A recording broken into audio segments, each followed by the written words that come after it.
সিলেট সফরে শ্বশুর বাড়িতেও ঘুরতে যাবেন বিএনপির চেয়ারম্যান তারেক রহমান। রাতে তিনি সিলেটের দক্ষিণ সুরমা উপজেলার সিলাম ইউনিয়নের বিরামপুর গ্রামে স্ত্রী জুবাইদা রহমানের পৈতৃক বাড়িতে যাবেন। সেখানে তার 1 থেকে 1.5 ঘন্টা অবস্থান করার কথা রয়েছে। এর আগে রাত 8:30টার দিকে স্ত্রীকে নিয়ে বিমানযোগে সিলেট পৌঁছান তারেক রহমান। পৌঁছেই তিনি হজরত শাহজালাল রহমতুল্লাহ আলাইহির মাজার জিয়ারত করেন। স্থানীয় বিএনপির সূত্রে জানা গেছে, বিমানবন্দরের পাশে অবস্থিত 5 তারকা বিশিষ্ট গ্র্যান্ড সিলেট হোটেল অ্যান্ড রিসোর্টে থাকবেন তারেক রহমান। রাত 10টার দিকে তিনি শ্বশুর বাড়ি যাবেন।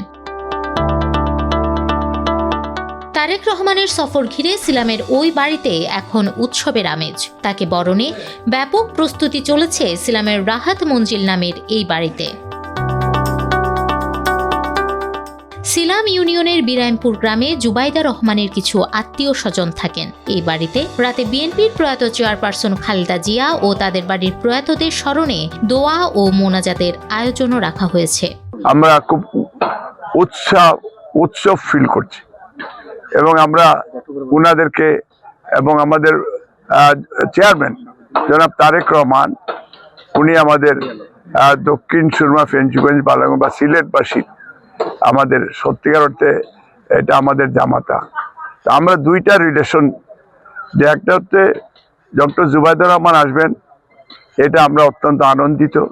তার সাথে সাথে আমাদের প্লাস পয়েন্ট হচ্ছে যে আমাদের চেয়ারম্যান সাহেব উনি হযরত শাহজালালের পূর্ণভূমিতে আসতেছেন, নির্বাচনী পরিচালনা এবং প্রচার করবেন মাজার জিয়ারতের মাধ্যমে।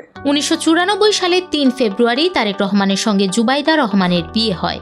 জুবাইদা রহমানের বাবা সাবেক নৌবাহিনীর প্রধান রিয়াল অ্যাডমিরাল মাহবুব আলী খান। তিনি ডাক ও টেলিযোগাযোগ মন্ত্রীও ছিলেন।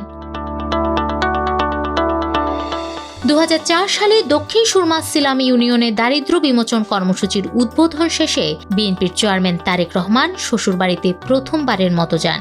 21 বছর পর দ্বিতীয়বারের মতো তিনি সেখানে যাবেন।